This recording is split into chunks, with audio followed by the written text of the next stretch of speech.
네, 안녕하세요. 혹시 제 목소리 다들 잘 들리시죠? 혹시 잘 들리시면 채팅창으로 말씀 한번 부탁드릴게요. 감사합니다. 네, 금일 DEPR 실시간 온라인 교육에 참석해주신 숙명여자대학교 학생분들 반갑습니다. 저는 DEPR 리포트 작성법 교육을 진행하고 있는 누리미디어의 박현호라고 합니다. 오늘 저는 국내 대표 학술 플랫폼인 DBPR을 활용해서 리포트 과제를 수행하는 방법에 대한 내용을 가지고 온라인 교육을 진행하도록 하겠습니다. 그리고 금일 교육 중에 궁금하신 사항 있으신 분들은요, 교육 후에 따로 질문하는 시간을 함께 할 예정이니까요. 혹시 추가로 알고 싶은 내용이 있으면 질의응답 시간에 물어봐 주시면 감사드리도록 하겠습니다. 이제 많은 분들께서 교육 중에 무분별하게 채팅을 남기시는 경우 집중에 방해가 되었다는 의견이 있으니까 이 부분만 좀 기억해 주시고 꼭 Q&A 시간에 궁금하신 사항 문의해 주시면 감사드리도록 하겠습니다. 네, 그리고 이제 방금 선생님께서 설명을 드렸지만 저희가 제공하는 아이패드 오늘 경품으로 제공을 드릴 텐데요. 저희가 여기다 추가로 오늘 교육에 참여하신 분들 대상으로 뭐 추첨이나 중간중간 제가 퀴즈를 통해 가지고 스타벅스 커피 쿠폰도 제공할 테니까요. 네, 꼭 오늘 교육도 집중해서 들어주시면 감사드리도록 하겠습니다. 네, 그러면 오늘 교육이 여러분들의 A 플러스 학점에 도움이 되길 바라면서 교육을 시작해 보도록 하겠습니다. 네, 오늘 교육의 목차인데요. 네, 가장 먼저 리포트가 무엇인지에 대해서 알아본 후에 실제 리포트 과제물 예시를 참고하여 함께 주제 구상을 하고 그를 구성하는 방법과 리포트 과제를 진행하는 마무리 과정까지 함께 오늘 교육을 통해서 안내 드릴 텐데요. 해당 교육 자료는 오늘 강의에 참여해 주신 분들에게 제공해 드릴 예정이니까요. 꼭 확인해 주시고 받아주시면 좋을 것 같습니다. 네, 혹시 여러분들이 리포트에 대해서 얼마나 알고 계시고 어떻게 생각하고 계실까요? 네, 저 같은 경우는 미국에서 대학을 다닐 때 리포트의 한 유형이라고 할 수 있는 에세이를 가장 많이 접했었는데요.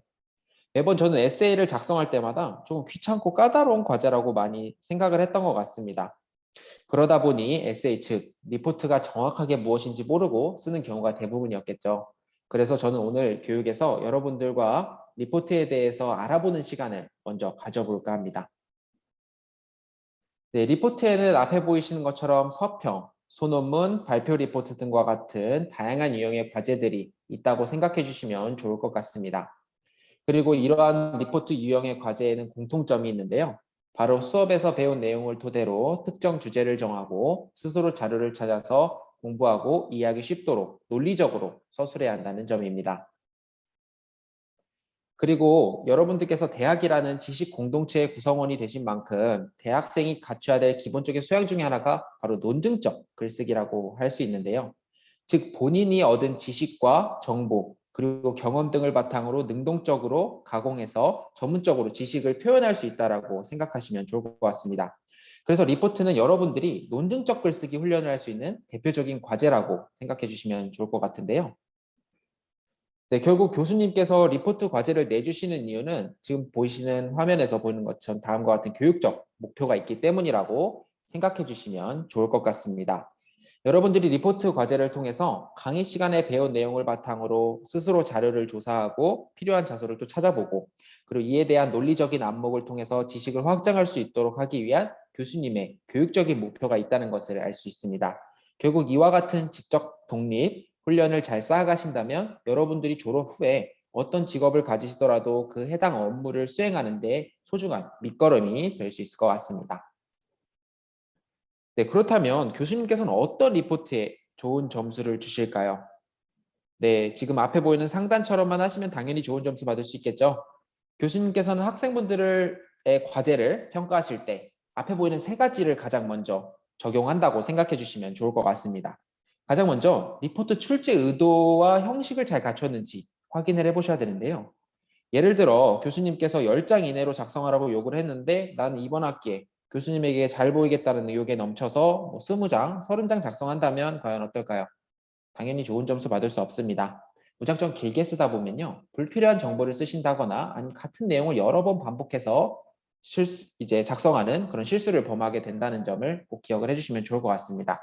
그리고 두 번째로는요. 신뢰할 만하고 연관된 자료를 적절하게 활용해야 된다는 겁니다. 많은 학생분들이 리포트 과제를 받으면 가장 먼저 네이버 지식인이나 아니면 구글 위키피디아를 통해서 필요한 자료를 이제 검색하고 찾아보실 텐데요. 해당 자료들 경우에는 출처가 불분명하죠. 누가 어디서 어떠한 정보를 가지고 작성하였는지 전혀 알 수 없는 비전문가의 글일 가능성이 매우 높은 자료라고 할 수 있습니다. 그래서 꼭 리포트와 같은 과제를 하실 때에는요, 전문적이고 출처가 분명한 자료를 참고하시기를 바랍니다. 네, 그리고 마지막으로 중요하다고 할 수 있는 짜임새가 있게 글을 구성하였는지인데요. 대부분 리포트는 뭐 많이들 작성해 보신 분도 계시겠지만 제목, 목차, 서론, 본론, 결론, 참고 순으로 작성을 해야 된다라고 말씀드릴 수 있을 것 같습니다. 글을 작성하실 때 너무 본론에만 치중해서 서론, 결론을 빈약하게 작성한다면 당연히 좋은 리포트를 라고는 할 수 없겠죠. 그래서 해당 내용은 제가 뒤에서 조금 더 자세하게 설명드리도록 하겠습니다. 네, 결국 리포트를 작성하실 때는요. 지금 앞에 보이는 것처럼 여러분들의 리포트를 평가하시는 교수님이 쓰신 학술 논문과 같은 전문적이고 출처가 분명한 글을 참고하는 것이 A+ 과제를 향한 비법이라고도 할 수 있겠습니다. 지금 위에 상단에 보이는 것처럼 참고문헌을 작성하실 때도 이제 학술 논문과 같은 출처가 분명한 자료를 이용하시게 되면 이렇게 깔끔하게 작성을 하실 수 있는데요. 지금 아래 보이는 것처럼 뭐 나무위키나 네이버 지식인, 블로그를 이용해서 필요한 자료를 찾았을 경우에는 지금 하단에 보이는 것처럼 조금 지저분하게 이제 참고문헌이 작성이 된다는 정도는 파악하실 수 있을 것 같아서 꼭 학술 자료와 같은 정확한 출처가 분명한 자료를 확인해 주시기 바랍니다. 네, 그럼 지금까지 리포트가 무엇인지에 대해서 어느 정도 알아봤으니 이제 리포트 작성 준비를 해볼까 하는데요. 여기서 이용자들 지금 오늘 교육에 참여해 주신 분들이 집중을 잘 하고 계시는지 확인하고자 퀴즈를 하나 낼 텐데 제가 앞에서 리포트 유형이 어떤 것들이 있다라고 설명을 드렸었는데 혹시 기억하시는 분들은 채팅 한번 남겨주시면 제가 스타벅스 커피 쿠폰 챙겨서 보내드리겠습니다. 리포트의 유형이 어떤 게 있다라고 말씀을 드렸었는데 혹시 채팅을 통해서 답변 들을 수 있을까요?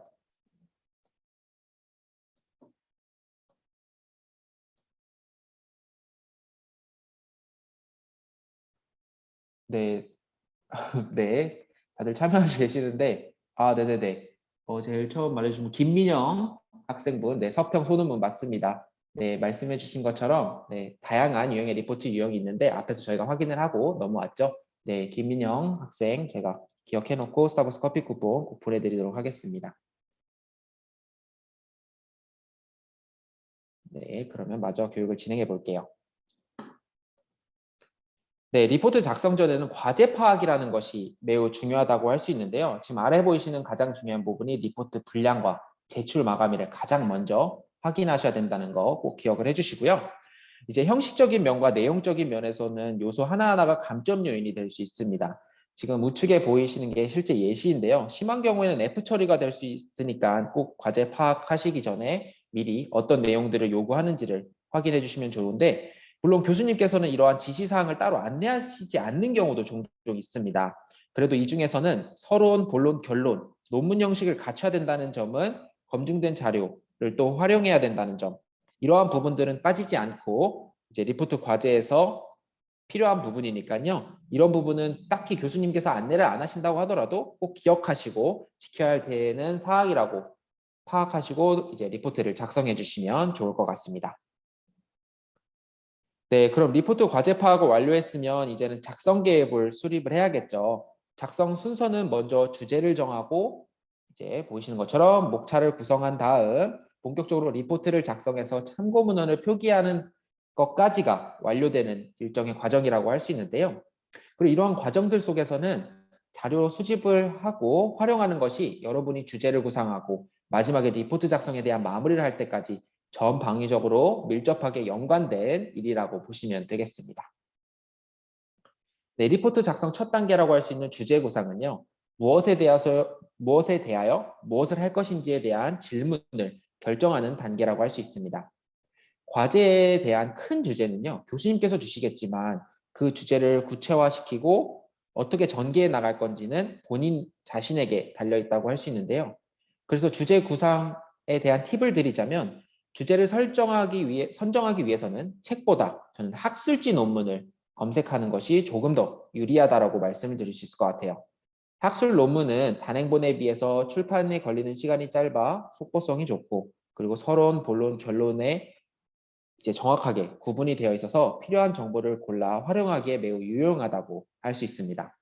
그리고 여러분과 같은 대학생분들께서는요, 도서관 홈페이지를 통해서 학술 논문도 쉽게 검색하시고 언제든지 노트북이나 아이패드 같은 곳에서도 무료로 다운로드 받아서 이용하실 수 있기 때문에 여러분들이 누릴 수 있는 이런 다양한 혜택들은 최대한 누리시는 것을 저는 추천드리고 있습니다. 네, 이번 페이지에서는 특정 대학에서 창조적 사고와 표현이라는 강의에서 실제로 A+를 받았던 발표 리포트의 한 예시인데요. 제가 해당 과제를 통해서 여러분들이 주제 구상 사례를 같이 함께 보셔가지고 조금 더 이해하는 데 도움이 됐으면 하는 마음에서 이제 준비를 해봤으니까 참고해 주시는 것도 하나의 방법일 것 같습니다. 네, 먼저 해당 과제물에서는 설국열차, 네, 설국열차라는 작품을 분석하라는 주제가 주어졌었는데요. 여기서 분석하라는 부분이 네, 굉장히 범위가 넓죠. 그럼 여기서 우리는 어떻게 분석할 것인지를 먼저 정해야 됩니다. 그게 바로 여기서 말하고자 하는 주제를 정하기인데요. 그 과정에서 어떤 부분을 전개해 나가고 싶은지는 대부분 선행 연구 결과를 통해서 이렇게 손쉽게 확인할 수 있습니다. 전문가들이 설국열차에 대해서 생각하는 관점이나 분석 방식들을 한번 살펴보면서 내가 수업 시간에 배웠던 내용들을 생각하고 비교 대조하다 보면 나의 과제와 주제와 연관시킬 수 있는 부분은 분명히 한두 가지 이상은 찾을 수 있습니다. 그럼 이러한 내용들을 요약하고 또 PDF 파일에서 하이라이트 처리하는 과정을 통해 주제 구상을 여러 가지 방향으로 진행해 주시면 되는데요. 방금 말씀드린 과정이 브레인스토밍 하듯이 선택지를 여러 가지로 늘려놓는 발산적 사고방식이라고 한다면 네, 이제는 본인이 개인적인 흥미와 역량 등을 고려해서 다룰 수 있는 범위를 선정하고 주제를 구체화하는 작업이 필요합니다. 즉 무엇에 대하여 무엇을 할 것인지 주제가 도출되는 수렴적 사고 영역이라고 할 수 있는데요. 주제가 도출되는 동시에 어떤 내용을 전개해 나갈 것인지에 대한 대략적인 개요도 함께 구상할 수 있다고 할 수 있습니다. 자세한 부분은 예시를 참고해 주시면 이해가 조금 더 빠를 것 같습니다. 지금 보이시는 예시를 좀 참고해 주시면 더 좋을 것 같은데요. 결국 이렇게 전문적인 자료를 적절히 활용해서 본인의 언어로 재구성하고 이를 토대로 발표를 위한 뼈대와 명제를 구성할 수 있다면 최종적으로는 A+라는 좋은 결과를 받을 수 있을 것 같습니다. 네, 그럼 제가 또 다른 리포트 과제를 예시를 가지고 함께 주제 구상하는 연습을 다 같이 해보도록 하겠습니다. 네, 먼저 한국 노동시장 문제점을 정해서 분석하시오라는 과제를 받았다고 저희가 가정을 해볼게요. 저라면 한국 노동시장의 문제점을 정하기 위해서는 한국 노동시장 현황을 먼저 파악해 볼 것 같습니다. 국내 현황이라든지 해외 현황을 비교해서 파악하는 식으로 선행 자료의 자료들을 검색하고 주로 언급된 키워드들을 도출한 다음에 가장 흥미롭게 생각되는 주제를 선택해 보는 건데요.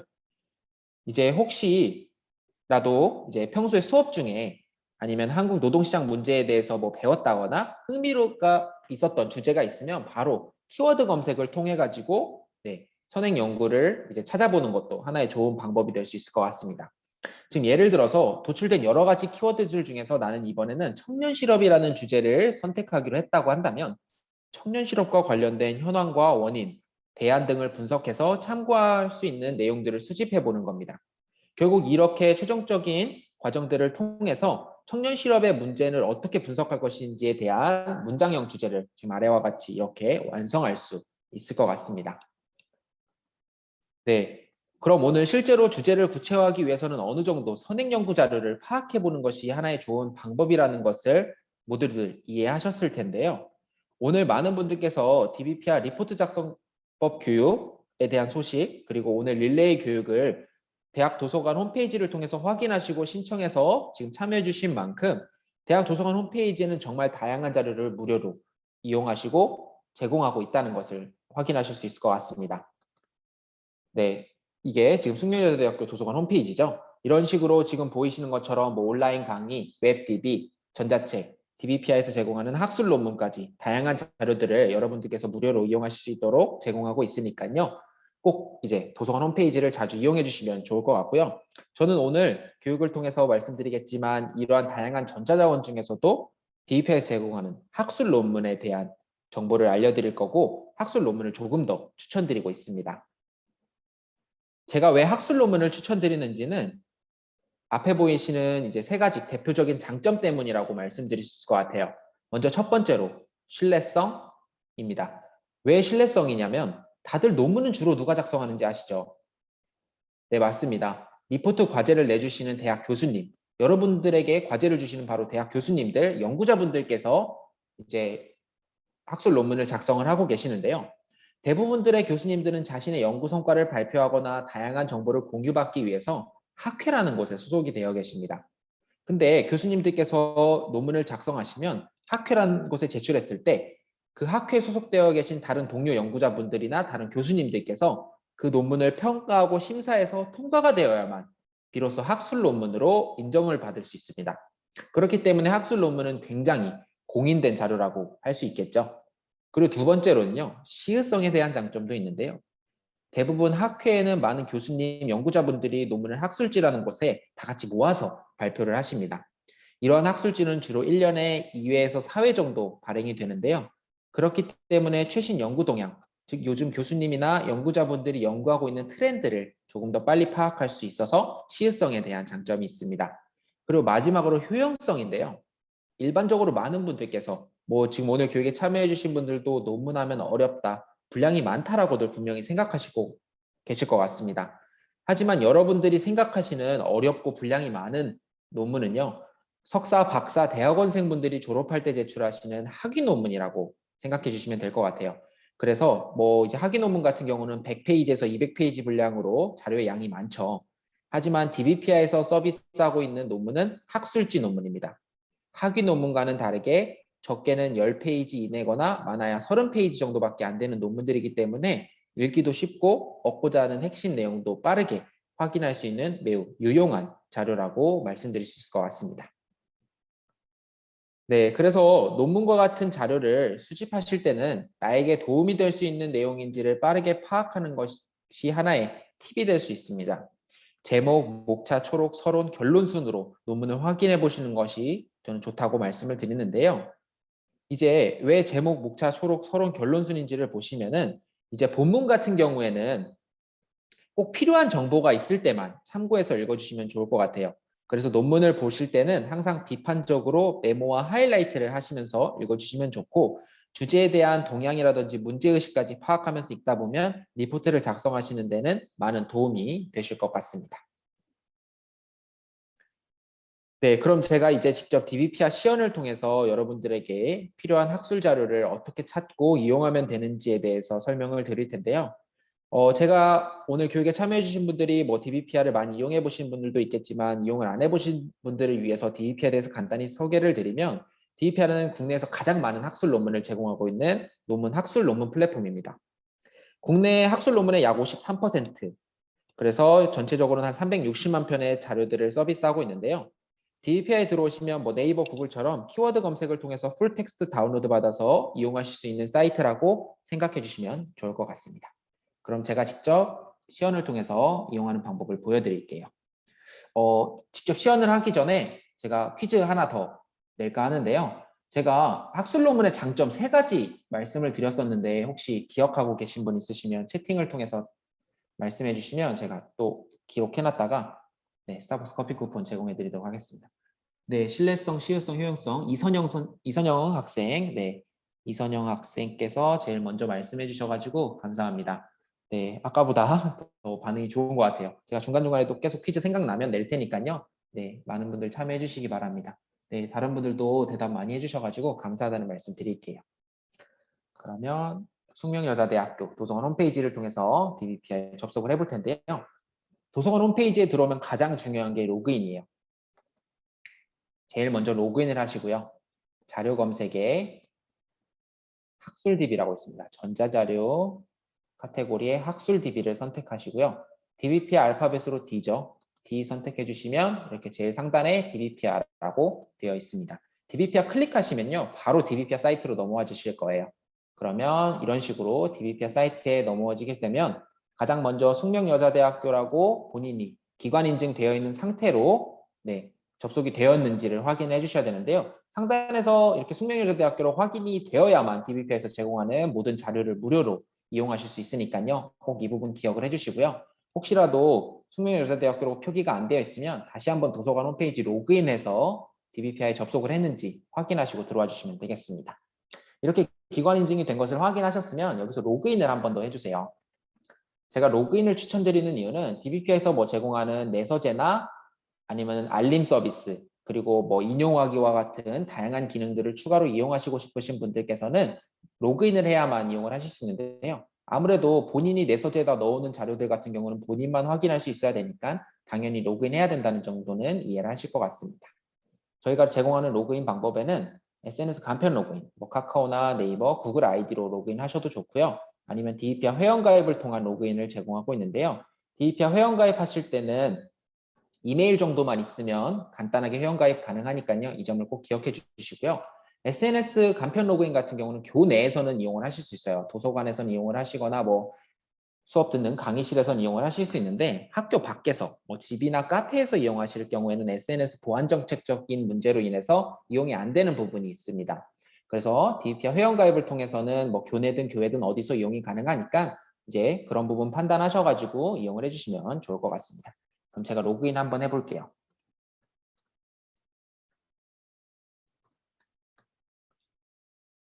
이렇게 로그인을 하게 되면 기관 인증 연결 기간이 90일 남았습니다라는 안내 메시지를 제일 먼저 확인하실 수 있는데요. 그 말은 즉슨 90일 동안은요. 지금 보이시는 것처럼 기관 인증이 90일 동안은 바로 로그인만 해도 되는데 제가 방금 도서관 홈페이지를 통해서 DBP에 접속을 했잖아요. 이렇게 하지 않고 뭐 네이버나 구글에 아니면은 dbpr.co.kr URL 입력하셔가지고 들어오셔서 본인의 회원가입하셨던 이메일로 로그인만 해주셔도 90일 동안은 숙명여자대학교로 기관 인증된 상태로 이용하실 수 있다는 점 기억해 주시면 좋을 것 같습니다. 그럼 90일이 지난 후에는 어떻게 하냐? 다시 한번 도서관 홈페이지를 통해서 기관 인증 받으시고 로그인 하시면 재연장되니까요. 이 부분은 걱정하지 않으셔도 될 것 같습니다. 네, 그럼 제가 이제 DBPR 기능을 설명을 드릴 텐데 많은 분들께서 DBPR을 뭐 오랜만에 이용을 하셨다면 DBPR가 많이 변했다는 것을 보실 수 있을 것 같아요. 지금 보시는 것처럼 베스트 논문, 세상 모든 지식, 3분 논문이라는 섹션이 새롭게 추가가 됐는데요. 뭐 가령 네이버에 이전에 실시간 검색어 이런 게 있었잖아요. DBPR에서는 베스트 논문이라는 걸 제공하고 있습니다. 네, 이번 한 주 동안 어떤 자료들이 주로 많이 이용됐는지 제가 전체 보기를 통해서 보다 자세히 설명을 드릴 텐데요. 어떤 자료들이 주로 많이 이용이 됐는지를 이렇게 쭉 확인해 보실 수 있고요. 그리고 보이시는 것처럼 카테고리별로 대학교, 직장인, 초중고도 보실 수 있고 분류별로 내가 관심 있는 전공 분야에서 어떤 자료들이 주로 많이 보는지 보고 싶다라고 하시는 분들은 이렇게 선택해 주시면 되는데요.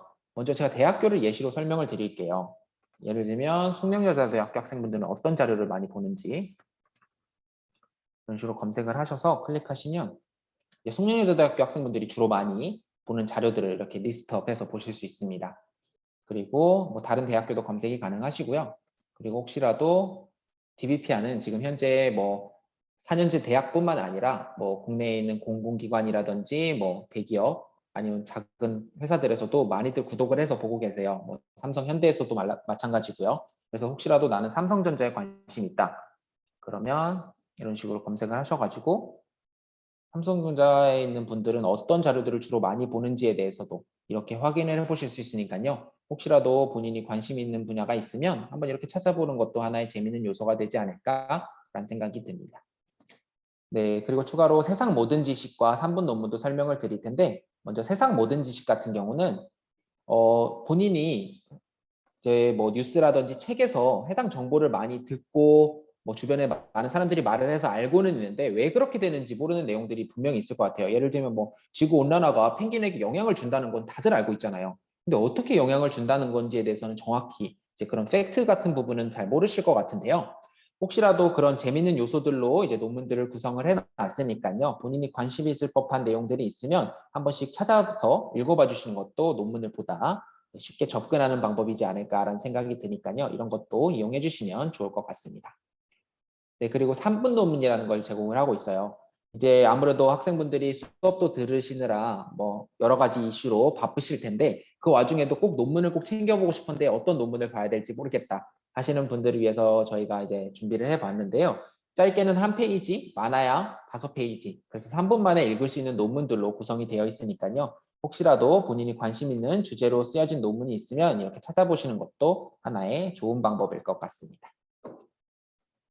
네, DBPI 이제 메인 페이지 설명 간단히 설명을 드렸는데 DBPI에 들어오시면 가장 먼저 하시는 게 키워드 검색이실 것 같아요. 뭐 네이버, 구글 검색하듯이 그냥 키워드 검색을 하셔도 되는데 저는 상세 검색을 추천을 드립니다. 상세 검색은요, 여러 가지 키워드를 한 번에 검색을 하실 수 있어요. 그래서 전체 선택하셔서 논문명, 저널명, 발행기관명, 저자명으로도 키워드 선택하실 수 있고요. 우측에 보이는 and or and not 기능을 제공하고 있어서 혹시라도 이용해 주시면 되는데 and 같은 경우는 벤 다이어그램의 교집합이라고 생각해 주시면 돼요.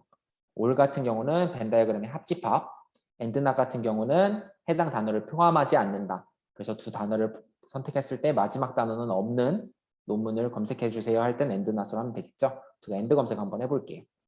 제가 좀 전에 과제물, 같이 리포트 작성법 교육하면서 특정 과제물 예시로 들어서 설명을 드렸었잖아요. 청년 실업 다들 기억하실 거예요. 한국 노동시장의 문제점을 분석해라. 검색을 해보고 노동시장 뭐 이런 식으로 키워드를 검색을 한번 해볼게요. 네, 저희가 상세 검색을 통해서 검색을 하니까 120건의 논문이 검색이 됐죠. 저희 DBP에서 약 360만 편의 자료들을 검색을 할 수 있어서 그냥 키워드만 검색을 하셨을 경우에는 뭐 1000단위 아니면 만 단위의 자료들이 검색이 될 텐데 지금 상세 검색을 하니까 보다 이렇게 네, 간편하게 검색이 됐다는 걸 확인할 수 있고요. 그리고 왼쪽에 보면 좁혀보기 패시 기능이 있어요. 결과의 검색을 하나 더 입력하셔도 좋고요. 아니면 난 주제 분야별로 난 사회과학 자료들만 보고 싶다. 아니면 다른 분야의 자료만 보고 싶다 하시면 선택하셔도 되고 또 최근 1년치 아니면 발행 연도별로 본인이 직접 선택해서도 보실 수 있으니까 이 부분도 선택해 주시면 좋고요. 저널명, 자료 유형, 그리고 국내 등재라든지 해외 등재 정보까지. 뭐 국내 등재라고 하면 KCI에 등재된 자료, 해외 등재라고 한다면 뭐 스코퍼스나 SCI에 등재된 좀 이렇게 영향력 있는 자료들로만 보고 싶다 하시는 분들도 선택이 가능하다는 점 기억해 주시면 좋을 것 같습니다. 그리고 보이시는 것처럼 지금 정확도 순으로 구분이 되어 있는데 나는 이용 순으로 보고 싶다 하시는 분들은 이렇게 이용 순서대로 확인해 보시는 것도 하나의 좋은 방법일 것 같아요. 그래서 쭉 이렇게 제목을 보시다가 본인이 관심 있을 법한 자료를 보시면 되는데요. 이렇게 논문의 제목을 선택하게 되시면요. 논문 상세 페이지라는 곳으로 바로 이동이 됩니다.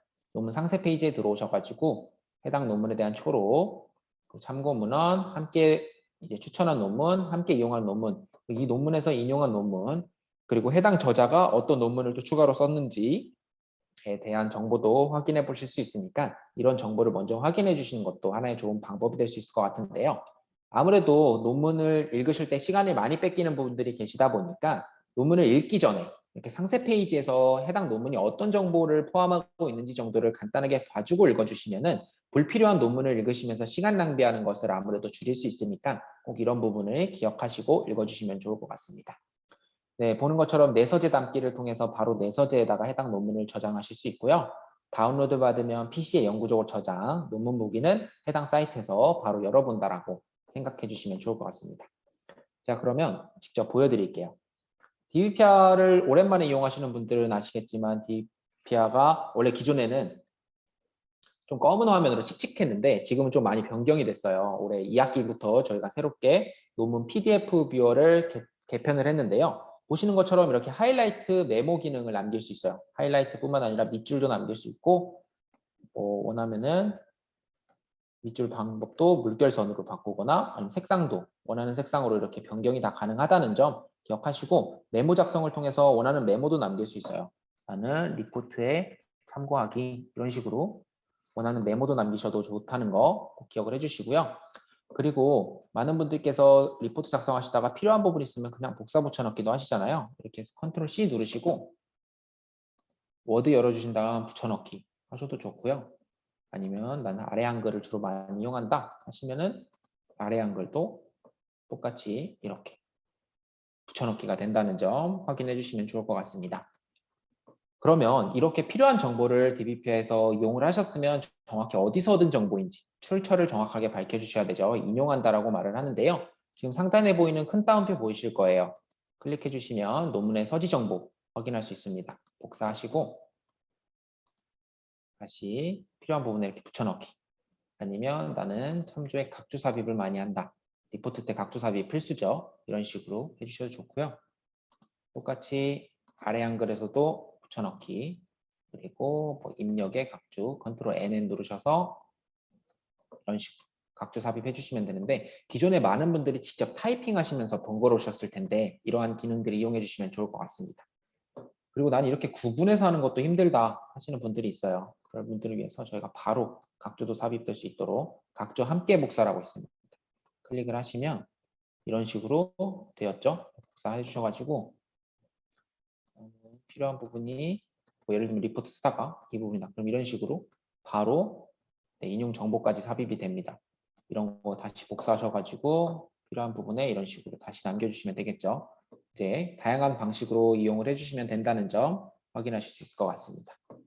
그리고 이제 돋보기를 통해서는요, 이 논문에서 필요한 정보, 이제 컨트롤 F로 필요한 키워드 찾는다고 생각해 주시면 좋을 것 같고, 지금 맨 우측에 보이는 내 메모 보기 클릭해 주시면 여기서도 검색을 통해서 본인이 하이라이트하거나 밑줄 남기거나 아니면 말풍선 남겨서 메모 남긴 부분에서 필요한 정보를 빠르게 찾고 싶을 때도 이제 이곳에서 검색을 해주시면 좋을 것 같습니다.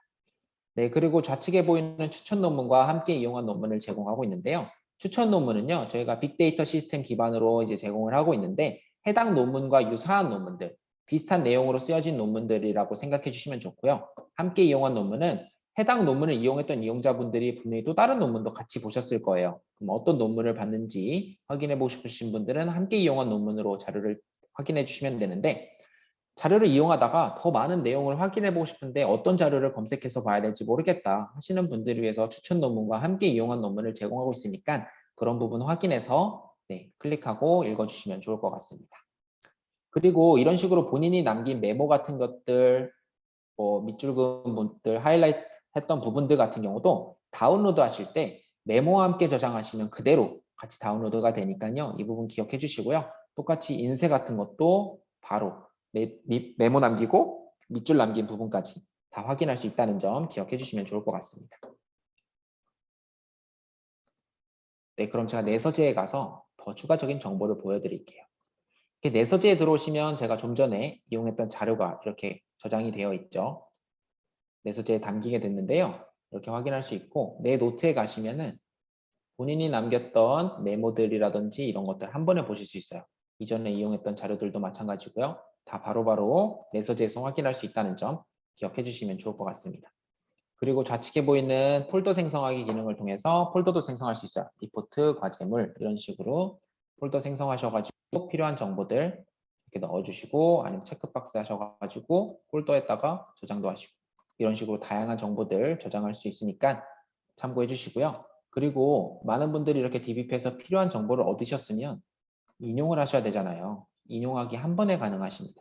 전체 선택하시고 인용하기 하셔가지고 뭐 엔드노트, 레프웍스, 맨들레이나 뭐 한글 2018 워드 기능 주로 많이 이용하시는 분들은 바로 이용하셔도 좋고요. 아니면 복사하셔가지고 바로 워드에다가도 붙여주셔도 됩니다. 이런 식으로 앞에 이런 식으로 남길 수 있다는 점 기억을 해주시면 좋을 것 같아요. 지금 어떤 분께서 질문 주셨어요. 하이라이트 밑줄도 수시로 저장해 줘야 되냐고요. 아닙니다. 하이라이트 하시면 자동으로 내서재에 저장이 돼요. 따로 저장 버튼 없으니까요. 밑줄 긋고 하이라이트 하면 자동으로 내서재에 저장된다는 점 기억해 주시면 좋을 것 같습니다.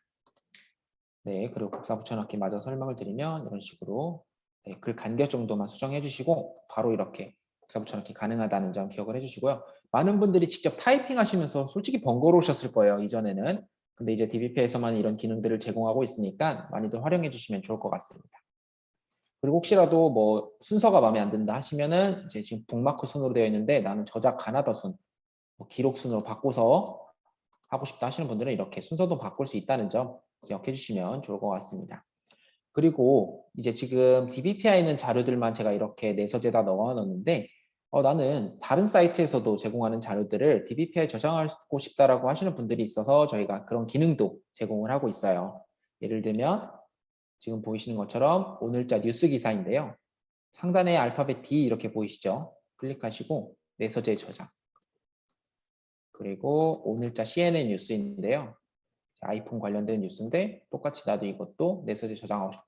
그럼 이렇게 내서재 저장하시면 되는데 제가 내서재로 들어와서 보면 지금 보이는 네이버 뉴스 기사도 이렇게 저장이 됐죠. 그럼 원하는 폴더에 이렇게 넣어주실 수 있다는 것까지 볼 수 있는데요. 이 기능은 어떻게 이용을 하냐 설명을 드리면 DBP와 메인 페이지를 이렇게 쭉 내려오시면 크롬 확장 프로그램이 있어요.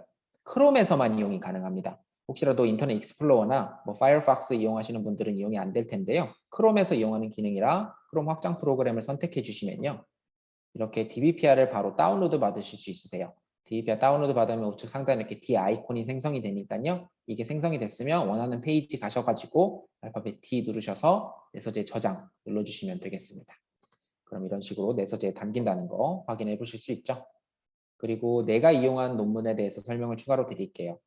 이제 내가 이용한 논문 같은 경우는 특정 기간에 내가 논문을 이용한 것까지는 기억을 하는데 어떤 논문을 이용했는지 깜빡하고 뭐 내소재에 담아놓지를 않았다거나 메모를 남기는 걸 깜빡했다라고 하시는 분들을 위해서 제공하고 있는데 특정 기간만 알고 계시면 돼요. 예를 들면 내가 이번 뭐 올해 1월에 어떤 자료를 주로 많이 봤는지를 한번 보고 싶다 하시면 이런 식으로 날짜 선택하셔가지고 조회하기 하면 네 제가 이번 1월 동안 이용했던 논문 5편 이렇게 확인해 볼 수 있습니다.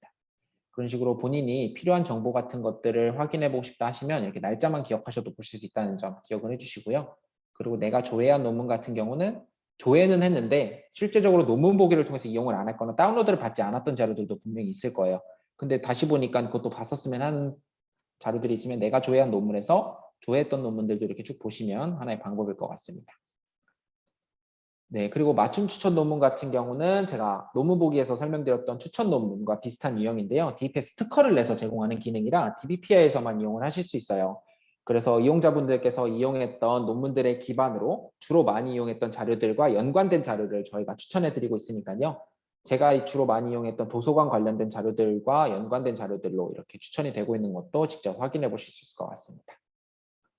그리고 이제 하단에 이번에 새롭게 추가된 논문 작성 팁 관련된 영상들도 있어요. 홍익대 김기란 교수님께서 논문 쓸 때 가장 중요한 10가지에 대한 팁을 내용으로 이렇게 총 10강으로 나눠서 설명을 드리고 있는데요.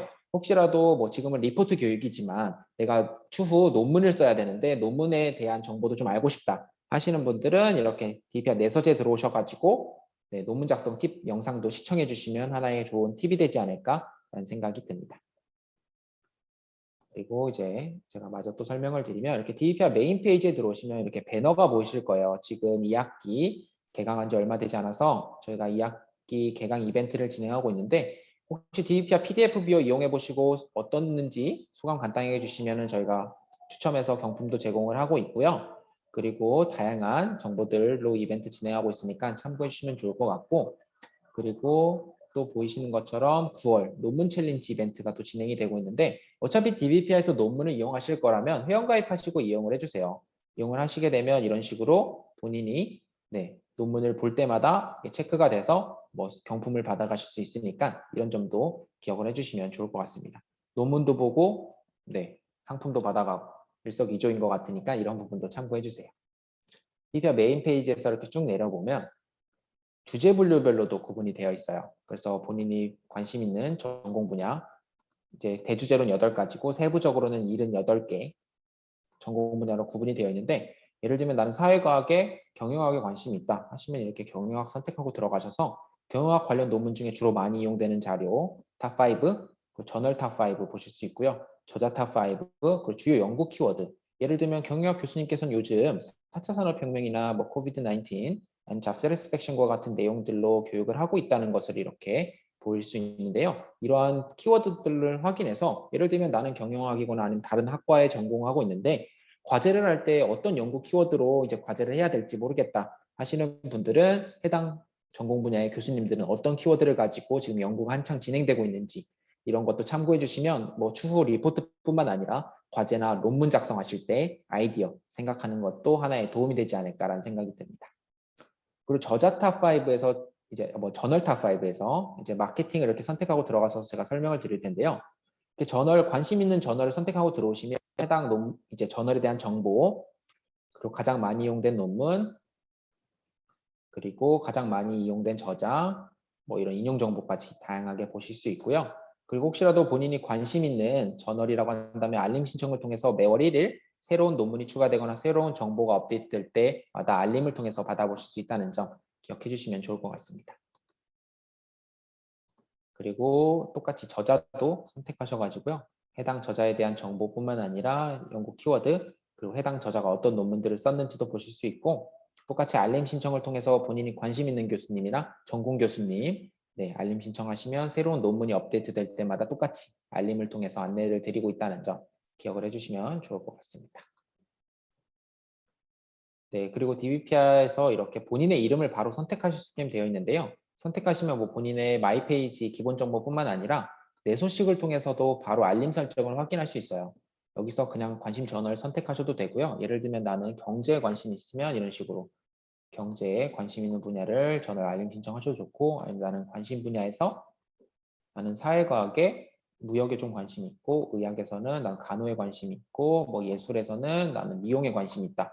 이런 식으로 확인해 주시면 본인이 관심 있는 분야에 좀 트렌드를 빨리 파악하고 싶다 하시는 분들은 이렇게 설정해 주시면 매월 1일 새로운 논문이 추가될 때마다 저희가 회원가입했던 이메일이라든지 아니면 내 소식을 통해서도 알림을 드리고 있다는 점 기억을 해주시면 좋을 것 같습니다. 그리고 제가 인용하기 기능 많이 설명을 드렸는데 인용 양식 설정 기능을 제공하고 있어요. 지금 DBP에서는 이런 다양한 인용 양식을 제공하고 있습니다만 여기 양식을 통해서 다양한 학회 양식이라든지 그 외에 추가적인 양식도 이용을 하실 수 있게끔 서비스하고 있고요. 혹시라도 숙명여대에서 특별히 쓰는 양식이 있으면 등록을 해주세요. 예를 들면 내가 듣는 교수님께서 어떤 특정 양식을 요청하셨다. 그러면 숙명여자대학교 양식을 이렇게 만드세요. 그래서 이용을 해주시면 되는데 저자명, 뭐 발행월, 필요한 정보만 딱 요청을 하셨으면 이런 식으로 어떤 정보인지 보셔가지고 미리 보기를 통해서 확인하신 다음 확인해 주시면 이렇게 숙명여자대학교 인용 양식이 새롭게 생겼다는 것을 보실 수 있죠. 이런 식으로 본인이 원하는 양식을 생성해서 이용할 수 있다는 점 기억해 주시면 좋을 것 같습니다. 그럼 이렇게 다양한 기능 외에도 DBP에서는 고객센터 페이지를 운영하고 있으니까요. 지금 뭐 숙명여자대학교 도서관에서 진행하는 교육에들 참여를 하셨는데요. DBP에서 자체적으로 진행하고 있는 뭐 9월 교육도 지금 진행을 하고 있으니까 혹시라도 DBP 이용 방법에 대해서만 집중적으로 알고 싶다 하시는 분들은 이번 교육도 신청해 주셔도 좋고, 그리고 10월 달에는 리포트 작성법 교육을 다시 한번 이제 모든 학교 학생들을 대상으로 진행을 할 텐데요. 혹시 오늘 들었던 리포트 작성법 교육을 또 한번 듣고 싶다 하시는 분들은 10월 교육에도 관심을 가져주시고 다양한 이벤트에 대한 관심도 가져주시면 좋을 것 같습니다. 그리고 학회 소식도 들으실 수 있고요. 그리고 FAQ를 통해서 DBP 이용하면서 궁금한 사항들 저희가 대답해 놨으니까 참고해 주시고, 혹시 해결이 안 되는 문제는 1대1 문의나 아래 고객센터 상담하기 챗봇 기능을 통해서 해결해 주시면 좋을 것 같습니다. 이렇게 다양한 기능에 대해서 설명을 드렸고요. 그러면 이제 마저 리포트 작성법 교육을 진행해 보도록 하겠습니다. 제가 추후 교육 자료도 안내를 드리겠습니다만 교육 자료 내에도 이렇게 주요 기능들에 대한 설명이 있으니까 참고해 주시면 좋을 것 같습니다. 그럼 이제 같이 주제 구상도 마치고 그리고 DBPR을 통해서 필요한 학술 자료도 함께 활용하는 방법까지 마스터하셨으니까요. 본격적으로는 리포트 작성 방법에 대해서 알아보도록 하겠습니다. 리포트 작성 순서는 보통 다음과 같습니다. 만약 여러분들께서 선호하시는 순서나 방법이 있다면 그대로 해주시면 되는데요. 다만 아직 리포트에 익숙하지 않거나 아니면 뭐 어떻게 써야 되는지에 대해서 잘 모르는 분들이 계신다면 서론을 저는 마지막에 쓰는 것을 조금 더 추천을 드립니다. 아무래도 교수님께서 과제를 평가하실 때 가장 먼저 보게 되는 부분이 제목, 목차, 그리고 서론인데요. 리포트 제출을 한 1000명 아니면 뭐 적게 한다면 100명의 학생이 했다고 가정을 해봅시다. 기본적으로 10페이지 정도 작성을 하니까 이제 100명의 학생들이 10페이지씩 제출하면 한 1000페이지 정도는 교수님께서 읽어보셔야 될 텐데요. 그만큼 도입부라고 할 수 있는 서론을 얼마나 흥미롭고 자세히 적어주느냐에 따라서 교수님으로 하여금 그 리포트를 평가하실 때 관심을 조금 더 가지고 보실 수 있을 것 같습니다. 그래서 서론을 마지막에 조금 더 시간을 들여서 신중하게 작성해 주시는 것을 추천드립니다. 첫 번째로 제목인데요. 제목은 리포트의 첫인상이라고 할 수 있습니다. 무엇이든지 첫인상이 중요하신 만큼 제목 또한 제대로 작성해 주시는 것이 매우 중요하겠죠. 많은 학생분들이 엄마를 부탁해라는 책을 읽고 서평을 써오라고 시키면 대부분 과제를 받아서 제목을 작성하실 때 엄마를 부탁해를 읽고서 점점점 뭐 이런 식으로 제목을 정하시더라고요. 이렇게 되면 아무리 잘 쓴 리포트라고 해도 그냥 평범한 리포트처럼 보일 수밖에 없습니다. 그래서 꼭 제목을 정하실 때는 보이시는 것처럼 어느 정도 내용을 파악하실 수 있게끔 이제 선행 연구라든지 아니면 핵심 키워드 그리고 연구의 목적 등이 포함이 되면 좋을 것 같은데요. 혹시라도 제목을 정하실 때 어려움이 있으시면 선행 연구의 제목을 한 번 더 참고해 보시는 것도 하나의 좋은 방법이 될 수 있으니까 이런 점도 기억해 주시면 좋을 것 같습니다. 네, 이제 제목을 정하셨으면 목차를 작성해야 되겠죠. 리포트가 3장 이상일 경우에는 꼭 목차를 만들어 주세요.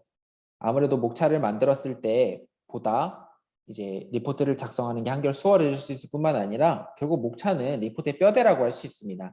뼈대를 튼튼하게 잡아줘야만이 리포트 작성이 당연히 한결 수월해진다는 것을 모두들이 이해를 하실 것 같아서 목차를 작성하실 때에는 리포트의 각 파트에서 설명하고자 하는 내용을 간략하게 요점만 찝어주는 형식으로 작성해 주시면 좋을 것 같습니다. 지금 화면에 보이시는 예시가 저희가 아까 노동시장 문제점을 분석하라는 과제를 토대로 작성해 본 목차인데요. 이런 식으로 보이시는 것처럼 목차를 간략하게 작성해 주시면 보다 빠르게 필요한 정보도 다시 한번 확인하고 그리고 리포트가 어떻게 구성이 되어 있는지도 한결 쉽게 확인할 수 있다는 것을 보실 수 있을 것 같습니다. 네, 이제는 본론을 작성해 볼 차례인데요. 본론을 작성할 때는 특정 자료에 의존하기보다는 다양한 자료를 참고해서 이용해 주시기 바랍니다. 예를 들어 특정 주제에 대해서 찬성하는 자료만 참고하는 것보다는 반대하는 자료도 함께 찾아서 작성해 주시는 것도 좋은 방법일 수 있는데요. 그리고 본문에는 자신이 참고한 자료를 언급하고 앞서 제가 DBP에서 보여드렸던 인용하기 기능을 활용하셔서 정확한 출처도 표기해야 된다는 걸 잊지 말아 주시기 바랍니다. 그리고 또한 본문 말미에는 자신만의 의견이나 결론을 언급해 주는 것도 완성도 높은 리포트를 작성하는 하나의 좋은 팁이라고 생각해 주시면 좋을 것 같고요. 그리고 리포트를 작성하실 때는 꼭 2가지식으로 구성을 해주세요. 이제 문장을 간결하게 끊어서 작성해 준다라고 생각해 주시면 되는데 아무래도 본문에서 너무 설명을 장황하게 쓰다 보면 비문이 될 가능성이 높으니까요. 이런 점만 유의해 주시면 좋을 것 같습니다. 네, 이번에는 결론인데요. 결론은 본문에서 언급했던 내용을 한 번 더 정리해 주신다라고 생각하시면 됩니다. 예를 들어 리포트의 내용이나 연구 결과를 요약하고 시사점 혹은 전망 등에 대한 언급을 간단하게 해주시면 됩니다. 그리고 무엇보다 본론에서 언급하지 않았던 내용이라든지 용어를 사용하지 않도록 이런 부분만 주의해 주시면 결론도 쉽게 작성하실 수 있을 것 같습니다. 네, 그리고 가장 중요하다고 언급해서 말씀드린 서론인데요. 서론은 앞에서 설명했던 것처럼 독자로 해당 리포트를 읽고 싶게끔 써주셔야 됩니다. 그래서 외국에서는 이러한 부분을 후크 성장의 후 포인트라고 표현을 하고 있는데요. 기존의 연구 동향이라든지 문제의식, 목적, 연구 방법 등의 본문에서 말할 내용을 간단하게 소개해 준다라고 생각하시면 돼요. 그리고 추가로 리포트에서 표현이 길거나 어려운 용어를 사용하시는 경우에도 서론에서 정의해 주시는 것도 하나의 좋은 방법이 될 수 있을 것 같습니다. 네, 그럼 이제 작성한 리포트를 마무리해 보도록 하겠습니다. 사실 그 전에 앞서 여러분들에게 강조해서 설명드리고 싶은 부분이 딱 한 가지 더 있는데요. 바로 표절 문제입니다. 자주 사회적으로 큰 이슈가 되었을 만큼 표절 문제 매우 심각합니다. 대학에서도 큰 문제로 인식하고 있어서 석박사 대학원생분들이 작성하는 졸업 학위 논문 같은 경우에는 제출하실 때 꼭 표절 검사 프로그램을 이용을 하셔야 됩니다. 그래서 여러분들께서도 리포트를 작성하실 때 아무리 마이너한 과제물이라고 하더라도 표절 문제를 생각하시고 작성해 주시기 바랍니다. 결국 표절과 인용은 종이 한 장 정도 차이라고 생각이 들어요. 여러 가지 이유가 있을 수 있겠지만 리포트를 작성하실 때는 꼭 인용하기 통해서 참고 문헌에 대한 정보를 정확하게 밝혀주시길 바라고요. 그리고 표절 문제로부터 자유롭기 위해서는 참고 자료를 필요한 경우에만 이용을 하시고 DBP와 인용하기 기능을 통해서 인용된 학술 논문의 정확한 서지 정보까지 표기하는 방법을 제가 이번 교육을 통해서 알려드렸으니까 꼭 유념해 주시기 바랍니다. 네, 가장 중요하다고 말씀드리시는 참고문헌 작성 방식을 그래서 설명을 드릴 텐데 일반적으로 자료 유형별 순서와 가나다순을 지켜서 작성해 주시면 보다 깔끔하게 작성하실 수 있을 것 같습니다. 그리고 제가 직접 시연을 통해서 보여드린 것처럼 DBP에서 제공하는 시카고나 MLA, APA 등 다양한 인용 양식뿐만 아니라 한글 2018 워드 인용하기 기능까지 제공하고 있는 것을 말씀을 드렸는데요. 필요한 유형에 맞춰서 참고문헌 손쉽게 작성해 주시고 활용해 주시면 보다 깔끔하게 작성하실 수 있을 것 같습니다. 네, 그러면 출처를 밝히는 방법에는 앞에 보이는 각주, 내주, 참고문헌 이 방식이 가장 리포트 작성하실 때 대표적인 3가지 방식이라고 생각이 들어서 꼭 참고를 해주시기 바랍니다. 네, 먼저 각주를 달아서 서지 정보를 정확하게 표현하는 방식인데요. 인용에는 크게 간접 인용, 직접 인용, 재인용 이렇게 세 가지 방식이 있죠. 먼저 간접 인용 같은 경우에는 인용을 할 때 본인의 스타일로 재구성해서 표현하는 방식입니다. 아무리 본인이 재구성했다고 해도 주장에 대한 근거가 뒷받침이 되어야 되겠죠. 그래서 이 예문처럼 각주를 달아서 정확한 서지 정보를 이렇게 표기해 주셔야 된다는 점 꼭 기억해 주시기 바랍니다. 네, 다음은 직접 인용인데요. 직접 인용은 말 그대로 그냥 DBP에서 찾은 자료를 그냥 그대로 가져다가 복사 붙여넣겠다고 생각하시면 쉽습니다. 당연히 이러한 경우에도 예문에서 보이는 것처럼 필요한 정보를 쓰셨으면 정확한 서지 정보를 입력해야 된다는 거는 네, 당연히 아실 거라고 생각이 들고요. 그리고 마지막으로는 많은 분들이 어려워하시는 재인용에 대한 방식인데요. 재인용은 말 그대로 원문이 찾기 어려운 경우에 부득이하게 다른 사람이 인용한 것을 다시 한번 인용하는 경우입니다. 국내 논문 같은 경우에는 대부분 DBPR을 통해서 원문을 찾을 수 있겠지만 해외 논문 같은 경우는 찾기도 어렵고 언어적인 이슈가 있어서 네, 검색하는 방법도 헷갈릴 수 있습니다. 그래서 자료를 찾기 어려운 경우에는요, 재인용을 하시고 보이시는 것처럼 재인용 양식에 맞춰서 각주를 작성해 주시면 좋을 것 같습니다. 네, 그리고 동일한 논문에서도 중복으로 인용하는 경우도 분명히 있을 텐데요. 이러한 경우에도 동일한 서지 정보를 계속 입력하시지 마시고요. 지금 앞에 보이는 윗글이나 앞글 등의 표현 등을 활용해서 네, 간략하게 표기해 줄 수 있다는 점 기억해 주시면 좋을 것 같습니다. 그 외에도 앞에 보이는 예시처럼 학술 자료마다요, 참고문헌 작성 방식에 조금 차이가 있으니까요.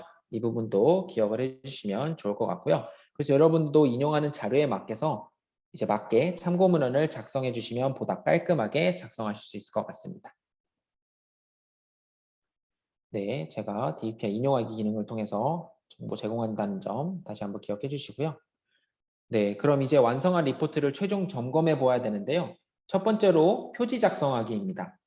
제공되는 표지 양식이 있다면 그대로 사용해 주시면 되는데 혹시라도 학교에서 따로 표지를 제공하고 있지 않다 하시면은 보이시는 것처럼 제목, 강의명, 교수님 성함, 소속 학번, 이름, 제출일 순으로 작성해서 표지를 만들어 주시면 조금 더 깔끔하고 완성도 높은 리포트라고 할 수 있습니다. 그리고 리포트 작성을 완료하셨으면 본인의 리포트들은 한두 차례 정도는 꼭 읽어보시기 바랍니다. 빠뜨린 내용은 없는지 아니면 오타나 인용하지 않은 부분이 있을지를 확인해 보시는 것이 그래도 아무래도 리포트 작성에서 가장 중요한 부분이니까 꼼꼼히 확인하시면은 분명히 만점 리포트를 받으실 수 있을 것 같습니다. 네, 그럼 오늘 교육에 대한 내용은 앞에 보이는 자료에서 참고했으니까요. 필요한 분들은 꼭 확인해 주시기 바랍니다. 네, 지금까지 방대한 양의 자료들 속에서 내가 필요한 자료들을 찾아 이것을 만점 리포트에 활용하는 방법에 대해서 DBPR와 함께 알아보는 시간을 가졌는데요. 금일 교육이 글쓰기 및 정보 검색 관련 내용이다 보니 조금 지루하셨을 텐데 끝까지 교육에 참여해 주신 분들 다시 한번 감사 말씀 드립니다. 이번 교육이 여러분들에게 유익한 시간이 되셨으길 바라면서 오늘 교육은 여기서 마무리하도록 하겠습니다. 혹시라도 오늘 교육 관련해서 궁금하신 사항 있으신 분들은 채팅을 통해서 질문 남겨주시면요. 제가 다시 한번 뭐 시연을 통해서 보여드린다든지 아니면 설명드리도록 할 테니까요. 꼭 채팅을 통해서 남겨주시면 감사드리도록 하겠습니다. 네, 그러면은 제가 뭐 마지막으로 퀴즈 하나 더 낸다고 생각을 하고요. 제가 오늘 교육하면서 출처를 밝힐 수 있는 방법이 세 가지 대표적인 게 있다라고 말씀을 드렸는데 혹시 기억하시는 분들은 채팅창을 통해서 남겨주시면 감사드리도록 하겠습니다.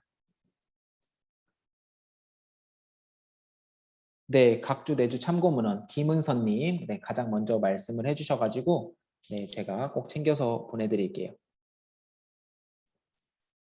네, 감사합니다. 많은 분들께서 오늘 교육을 참여해 주셨는데 혹시라도 궁금하신 점 있으신 분들은 네, 채팅을 통해서 질문 남겨주시면 네, 제가 대답해 드리도록 하겠습니다.